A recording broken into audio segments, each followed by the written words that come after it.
인사하겠습니다. 사랑합니다. 오늘 말씀은 로마로 데살로니가로입니다.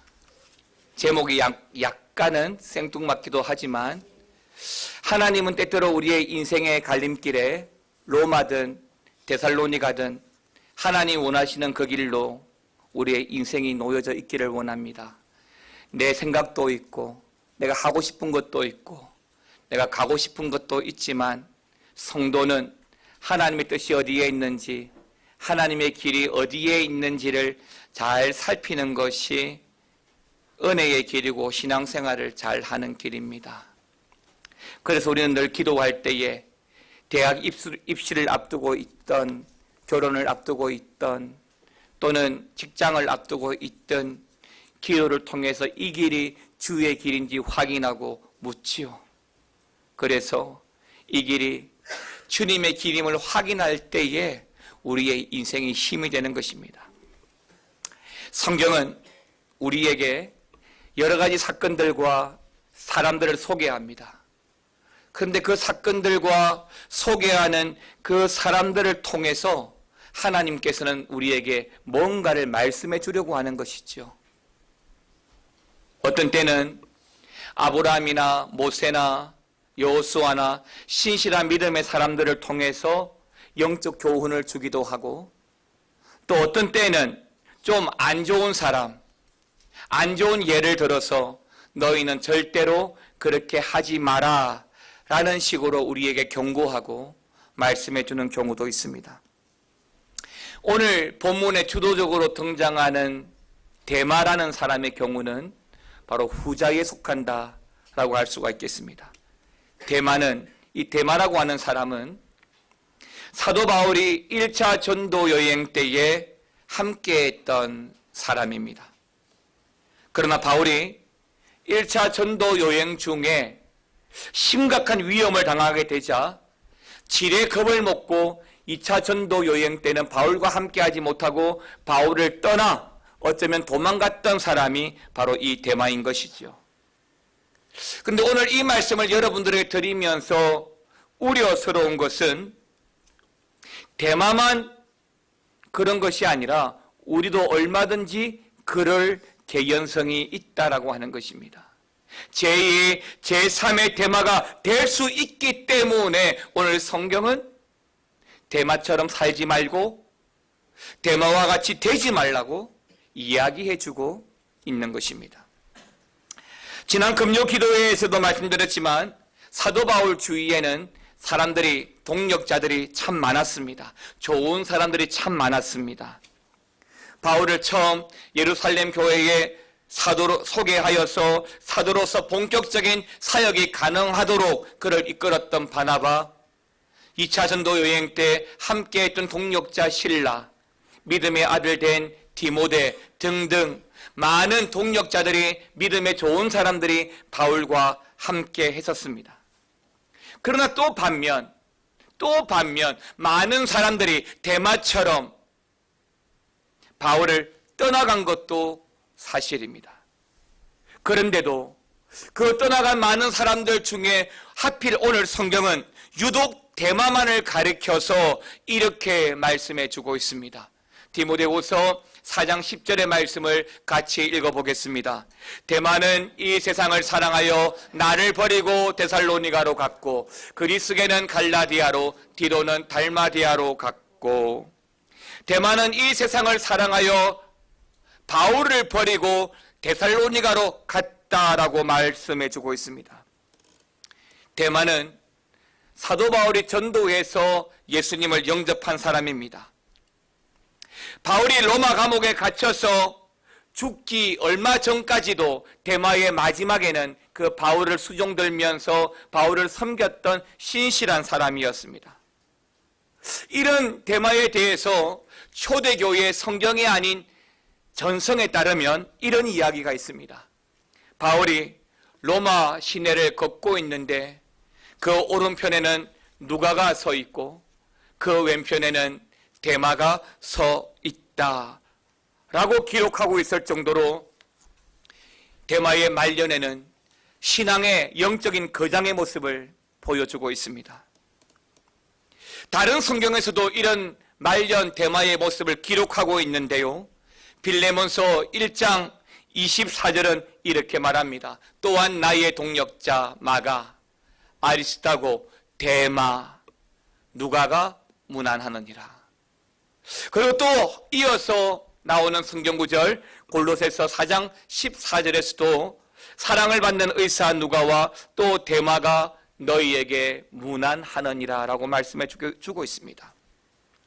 이 두 말씀을 보면 사도 바울의 입장에서 대마는 바울을 문안하고 바울을 찾아오고 마지막까지 바울 곁을 지켜주었던 든든한 사람처럼 보이는 것도 사실입니다. 그런데 이 두 절의 말씀만 비교해서 보면 대마의 신앙이 약간의 차이, 특징이 비교되어서 이 두 절에 나온다는 것을 우리가 알게 됩니다. 때문에 이 시간에 오늘 본문 말씀과 이 두 절의 말씀을 빗대어서 대마를 통해서 우리의 신앙, 우리의 영성을 다시 한 번 더 점검할 수 있는 시간이 되었으면 좋겠습니다. 첫 번째로 대마에 대해서 나누고 싶은 말씀은 대마의 신앙을 보니까 첫 번째 대마의 신앙이 꼭 냄비 신앙 같다는 것입니다. 냄비와 비교되는 그릇이 무엇입니까? 가마솥이죠. 가마솥은 물을 끓입니다. 그런데 빨리 끓지 않아요. 하지만 한번 끓여 놓으면 이 가마솥은 식을 때도 빨리 식지 않습니다. 그 열기가 오랫동안 지속되는 특징이 있지요. 그런데 냄비는 어떻습니까? 쉽게 끓습니다. 식을 때도 너무 빨리 식어버리죠. 저는 라면을 참 좋아하는데요. 라면을 끓일 때 가장 잘 어울리는 냄비가 그릇인 냄비입니다. 금방 끓거든요. 또 뜨거운 라면을 먹기 위해서 이 냄비가 금방 식혀주거든요. 그 좋은 장점도 있습니다만은 어쨌든 냄비의 장점이자 단점은 빨리 끓고 빨리 식는다는 것입니다. 그런데 이걸 신앙의 관점, 영적인 관점에서 보게 되면 빨리 끓고 빨리 식는다는 것은 결코 장점이 될 수가 없습니다. 그런데 오늘 성경에 나오는 이 대마의 신앙을 보면 가마솥처럼 어떤 상황에도 변함없이 꾸준한 영적 상태를 만들어가는 것이 아니라 냄비와 같이 환경에 따라, 상황에 따라, 사람에 따라 굴곡이 굉장히 많다는 것을 보여줍니다. 성경을 마태, 마가, 누가, 요한 이렇게 순서가 아니라 연대기적으로 성경을 보게 되면 사실은 빌레몬서가 골로새서보다 먼저 기록이 되어졌습니다. 성경에는 골로새서가 먼저 나오지만 빌레몬이 먼저 기록이 되어졌죠. 그런데 이 빌레몬서가 또 골로새서의 차이를 자세히 보게 되면 특별히 24절과 앞부분 한 번 더 넘겨주시겠어요? 24절과 14절 이 두 절의 차이를 보게 되면 확실히 우리는 그 차이를 알게 됩니다. 빌레몬서 즉 24절에서 이 대마의 이름은 사실은 뒤에 나옵니다. 그런데 이 대마의 이름이 빌레몬서에서는 누가보다 앞서고 있습니다. 그러나 골로새서에는 또 누가의 이름이 나오는데 대마의 이름도 역시 나오지만 대마의 이름이 누가 다음으로 나오고 있다라고 하는 것입니다. 그리고 또 하나의 차이가 있는데 누가는 골로새서 1장 4장 14절에서 누가는 사랑을 받는 의사 누가라고 하는 화려한 수식어가 붙어있는 반면에 대마는 어떤 수식어조차도 기록되어져 있지 않다는 것입니다. 성경이 어떤 사람을 기록하고 어떤 사건을 기록할 때 마태복음, 마가복음, 누가복음 똑같은 공간복음일지라도 다르게 기록하지 않습니다. 사건의 개요와 사건의 내용을 일관적으로 기록하죠. 성경은 그렇습니다. 다른 성경이라 할지라도 다르게 기록되어지지 않습니다. 일관성 있게 기록을 하죠. 그런데 여기 다르고 저기 다르게 기록이 되어져 있습니다. 대마의 이름이 이렇게 들쑥날쑥하는 것은 대마의 신앙이 자주 들쑥날쑥 변하고 식어져가고 굴곡이 많은 냄비 신앙이기 때문인 것입니다. 그러나 대마는 결국 바울을 버립니다. 그리고 어디로 갑니까? 데살로니가로 갑니다. 데마가 데살로니가로 간 이유가 있습니다. 왜냐하면 데마는 바울을 저버리긴 하였지만 신앙을 저버린 것은 아니기 때문입니다. 이 말씀이 기록된 AD 1세기 전후로는 사실은 로마 정부가 기독교에 대해서 굉장히 박해를 할 때입니다. 그럼에도 불구하고 여기 데살로니가는 믿음의 명맥을 지켜서 기독교 도시라고 할 만큼 아주 영적 상황이 풍성하고 예수 믿는 사람들이 많은 도시였습니다. 데살로니가 전서 1장 8절에 보더라도 이 데살로니가의 교인들의 그 열성이 얼마나 남달랐는지를 잘 기록하고 있습니다. 때문에 초대교회 당시 많은 교회와 많은 성도들이 로마의 핍박과 박해를 피해서 어디로 피신했냐면 바로 데살로니가로 피신을 하게 되었던 것입니다. 오늘 바울을 버리고 떠났기 때문에 신앙을 버렸구나 라고 생각할 수 있지만은 사실은 데마가 로마를 떠나서 데살로니가로 간 것은 굳이 신앙을 버리고자 했다고 한다면 데살로니가로 가지 않았을 것입니다. 그렇다면 데살로니가로 가고 여전히 신앙인의 삶을 살아가기로 하지만은 왜 바울을 떠났을까요? 왜 바울 곁을 떠날 수밖에 없었을까요? 데마가 데살로니가로 간 이유는 다른 이유가 아닙니다. 신앙을 버리기 위해서 간 것이 아닙니다. 좀 표현이 그렇습니다만은 좀 적당하게 예수 믿고 편하게 예수 믿고 쉽게 예수 믿고 싶어서 데살로니가로 갔던 것입니다. 굳이 바울과 함께 있어서 고생하면서 죽을 위험을 감수하면서까지 내가 교회 다닐 필요가 없다고 생각한 것이지요. 처음 바울과 동역할 때는 좋았습니다. 그리고 처음 바울이 감옥에 갇혀 있었을 때도 괜찮았습니다. 곧 풀려나겠지, 곧 해결되겠지. 그런데 예상과는 다르게 사도 바울이 사형 선고까지 받고 죽을 날만 기다리고 있으니 결국에는 떠나버린 것이지요.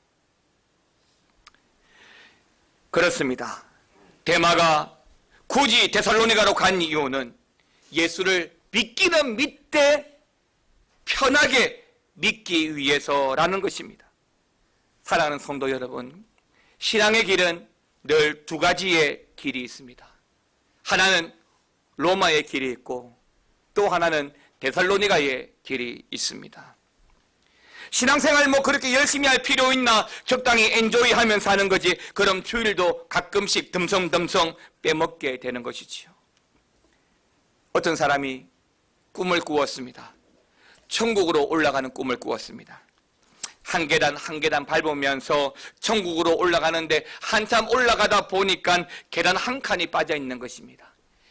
계단 한 칸쯤이야 조금 보폭을 넓게 해서 건너가면 그만이니 쉽게 빠져있는 한 칸을 뛰어넘어 올라갔습니다. 그런데 이번에는 또 두 칸이 빠져 있습니다. 한 칸보다는 약간은 어렵지만 그래도 조금만 뛰기만 하면 두 칸쯤도 얼마든지 건너서 올라갈 수 있었습니다. 그런데 다음에는 세 칸, 그 다음엔 네 칸 빠져 있는 것입니다. 아무리 내가 노력하고 아무리 내가 낑낑거리고 올라가 보려고 해보지만 이제는 내 힘으로 내 능력으로 도저히 올라갈 수 없는 상황까지 이르게 되어진 것이지요. 이 사람이 그 꿈에서 깨어서 그 꿈을 곰곰이 생각해 보니까 발견한 이치가 무엇이냐면 주일을 한 번 빼먹으면 천국의 계단이 한 칸씩 한 칸씩 빠져간다는 것입니다. 물론 이것은 예화입니다. 그러나 사랑하는 성도 여러분, 천국에 올라가는 길에 있어서 내가 주의를 지키고 신앙을 지키고 데살로니가가 아니라 로마의 길을 택하여 하나님의 길로 가는 것은 정말로 중요한 것입니다. 어쩌다 보니 한 번, 두 번 빠질 수 있습니다. 그러나 주의를 지키지 못하면 결국에는 내 신앙이, 내 영성마저도 흔들리게 되는 것입니다. 사랑하는 성도 여러분, 주의를 성수하셔야 합니다. 이 주의를 지키기 위해서 얼마나 많은 믿음의 선배들이 피 흘려서 지켰는지 모릅니다. 주의를 지켜서 다 함께 예배하는 은혜가 있기를 축원합니다. 두 번째는 데마가 이렇게 냄비신앙이 될 수밖에 없는 이유는 대가를 지불하지 않았기 때문입니다. 구원이라고 하는 것은 예수님의 십자가로 말미암아 그저 공짜로 받은 것이지만 여러분, 그 대가는 여러분들이 지불해야 합니다. 다시 말하면 그 대가라는 게 굳이 대가라기보다는 내가 구원받았기 때문에 구원받은 자로서 살아가면서 내어놓아야 할 삶의 모양. 조금 전 찬양대가 찬양했던 것처럼 우리가 서 있는 이 자리에서 성도의 향기를, 그리스도의 향기를 드러내고 살아가는 그 모습. 이 혼탁한 세상에서 하나님의 말씀대로 따라 살아가는 것이 얼마나 힘들까? 이렇게 끝까지 주님을 따라가는 삶이 얼마나 어려울까? 얼마나 고생이 될까? 대만은 삶의 대가를 생각하지 않았습니다. 내가 싸워서 이겨가야 할, 그 가운데 하나님께 내어놓아야 할 삶의 대가를 지불하지 않았던 것입니다. 예수를 믿는다라고 하는 것은 말만으로 되는 것이 아닙니다. 삶의 대가가 필요한 것이지요. 때문에 사도 바울은 디모데후서 4장 7절 말씀을 통하여 이렇게 고백합니다. 같이 한번 읽어보겠습니다. 나는 선한 싸움을 싸우고 나의 달려갈 길을 마치고 믿음을 지켰으니. 그러니까 바울은 믿음을 지켰습니다. 비록 그가 가는 길이 데살로니가가 아니라 로마라 할지라도 싸우고 싸우면서 믿음을 지켰다라고 말합니다. 그렇게 달려왔다고 말합니다. 결코 도망가지 않았습니다. 그렇게 대가를 지불하면서 믿음을 지켜왔습니다. 그 때문에 하나님이 사도 바울에게 주신 것이 무엇일까요? 4장 7절 다음 절 4장 8절은 이렇게 말합니다. 같이 한번 듣겠습니다. 이제 후로는 나를 위하여 의의 멸관이 예비되었으므로 주 곧 의로우신 재판장이 그날에 내게 주실 것이며 내게만 아니라 주의 나타나심을 사모하는 모든 자에게도니라. 아멘입니다. 믿음을 지켜서 믿음의 선한 싸움을 싸우고 달려왔던 사도 바울에게는 의의 멸관이 주어지는 줄 믿습니다. 그런데 사도 바울뿐만 아니라 동일하게 이러한 삶의 대가를 지불하고 믿음의 선한 싸움을 싸우고 가야 할 우리 모두에게도 주어진다라고 말씀하고 있는 것이죠. 사랑하는 성도 여러분, 이렇게 주님을 사모하고 주의 길을 사모하고 대가의 신앙을 살아가는 자에게 천국의 위로와 하나님의 은혜가 함께 하실 줄로 믿으시기 바랍니다. 마지막 세 번째로 여러분, 영적인 안경을 끼셔야 합니다. 우리 교회도 태반이 안경을 끼고 계십니다.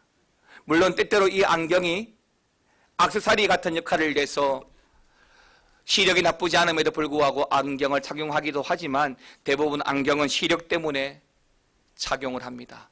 물론 저 같은 경우는 안경 끼고 안경 벗고의 그 외모적 차이가 너무나 많아서 억지로라도 안경을 쓰려고 하지만 안경의 본 역할은 우리의 시력을 높여주는 데 있습니다.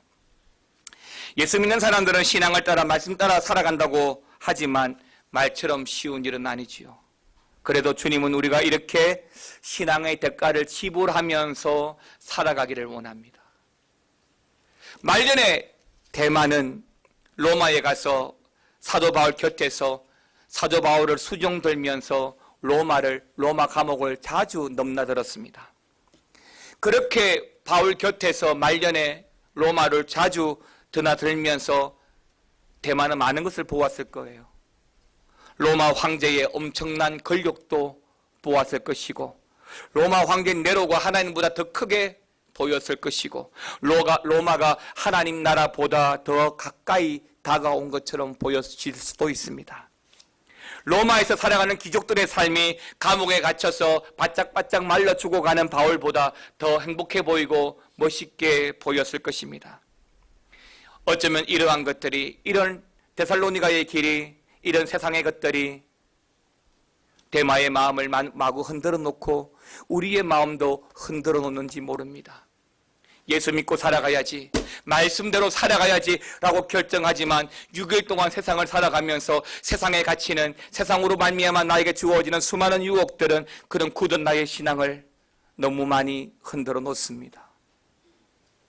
그 때문에 주의를 지키지 못하고, 그 때문에 죄인 줄 알면서도 죄와 더불어 살아가기도 하는 것입니다.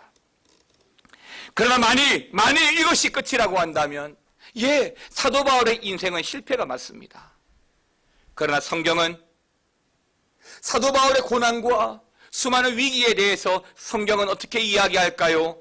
로마서 8장 18절은 우리에게 이렇게 말씀해 주는데요, 같이 한번 더 읽어보겠습니다. 시작. 생각하건대 현재의 고난은 장차 우리에게 나타날 영광과 비교할 수 없도다. 할렐루야. 현재의 고난, 지금의 고난, 내가 서 있는 자리에서 고난을 감수하고 주님을 높여드릴 때 그 고난은 장차 내가 쓸 의의 면류관, 또 주어질 하늘의 영광과 비교할 수 없는 것이에요. 달리 말하면 지금 내가 삶의 대가를 지불하는 그런 대가들이 내가 천국에서 받아 누릴 상급이 되고 은혜가 되고 영광이 된다라고 하는 것입니다. 공부하지 않고 성적이 올라갈까요? 노력하지 않고 좋은 데에 갈 수 있을까요? 세상에도 마찬가지입니다. 수고하지 않고 얻을 수 있는 결과는 없습니다. 하나님 나라에서 여러분들이 주인공 되기를 원하십니까? 주어진 인생 70년, 80년을 살아갈 때 그 인생의 대가를 지불하고 살아가십시오. 바울의 선택은 데살로니가가 아니라 로마를 선택한 바울의 선택은 실패가 아닙니다. 단지 차이가 있다면 바울은 이 세상 너머에 있는 그 세상을 바라보는 영적인 안경을 끼고 있다는 것입니다.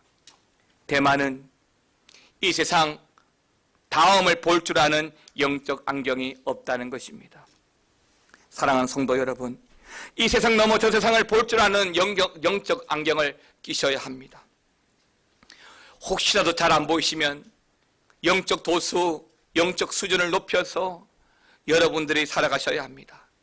로마의 박해가, 네로의 박해가 절정에 이르게 되었을 때에 로마를 떠나서 데살로니가로 가고 싶은 유혹 속에서 어쩔 줄 몰라 하고 인생의 황혼 속에서 갈등하던 또 한 명의 제자가 있었습니다. 그 제자가 바로 베드로입니다. 이미 예수님의 십자가 앞에서 실패했지만 그는 또 한 번의 실패의 위기를 직면하고 있습니다. 로마에서 기독교의 박해가 대대적으로 격렬하게 일어날 때에 그는 로마가 바라보이는 언덕에 올라갔습니다. 그 언덕만 넘어가면 데살로니가로 갈 수 있습니다. 그래서 베드로는 그 언덕에서 로마를 떠날 생각으로 로마를 바라보고 있습니다. 내가 나이 들어서, 내가 은퇴해서 굳이 고생하며 고통당할 필요가 있을까? 베드로의 걸음이 데살로니가로 향하려 할 때에 베드로의 눈앞에 환상이 나타납니다. 그때 그 환상 가운데 주님께서 나타나셨는데 그 주님을 바라보면서 베드로가 이렇게 말합니다. 코바디스 도미네, 주여 어디로 가시나이까? 맞습니다. 그때 주님께서 하신 말씀이 나는 내가 등지고 떠나올 로마로 다시 십자가에 매달리기 위해서 간다. 이 환상이 베드로의 발걸음을 돌이켰습니다. 로마를 떠나서 데살로니가로 가고자 했던 그의 걸음을 멈추어 그는 회개하고 다시 그의 걸음을 데살로니가가 아닌 로마로 들어가게 됩니다. 요한복음 13장 36절은 이렇게 말합니다. 시몬 베드로가 이르되 주여 어디로 가시나이까? 예수께서 대답하시되 내가 가는 곳에 내가 지금은 따라올 수 없으나 후에는 따라오리라. 그 후에 베드로는 로마에서 십자가에 거꾸로 못 박혀 피 흘려 죽어갑니다. 그런데 그 죽음을 통하여 베드로는 누구도 원망하지 않습니다. 그 죽음이 유익이 되어 하나님께 영광을 돌렸습니다. 사랑하는 성도 여러분, 우리의 신앙의 길에는 로마로 향하는 길이 있고 데살로니가로 향하는 길이 있습니다. 쉬운 길이 있고 어려운 길이 있습니다. 넓고 방대한 길이 있고 좁고 협착한 길이 있습니다. 주님께서 우리에게 원하시는 길은 어딜까요? 데살로니가일까요? 쉬운 길일까요? 넓고 방대한 길일까요? 성경은 데살로니가로 향하는 것은 잘못된 것이라고 우리에게 분명 말씀해 주고 있습니다. 데살로니가 자체가 잘못되어진 것이 아니라 오늘 본문에서 나온 그 선택의 의미를 이야기하는 것이죠. 우리의 선택이 데살로니가가 아니라 로마로 향하기를 원합니다. 이 말은 우리의 선택이 나의 뜻이 아니라 하나님의 뜻에 있기를 원한다라고 하는 것입니다. 내가 좁고 어려운 길을 가면 주님의 도우심을 경험할 수 있습니다. 내가 힘듦과 고난의 길을 가면 주의 승리를 경험할 수 있습니다. 그러나 쉽고 넓은 길을 가게 되면 우리의 인생에서 결코 하나님의 도우심을 그 쉬움 때문에 만나지 못하게 되는 것이지요. 어렵고 고난을 두려워하지 마십시오. 하나님이 함께 하실 것입니다. 여러분의 선택이 로마입니까? 데살로니가입니까? 그 길을 물으신 하나님 앞에 여러분이 걸어가야 될 길을 믿음으로 걸어가시기를 주님의 이름으로 축원합니다. 함께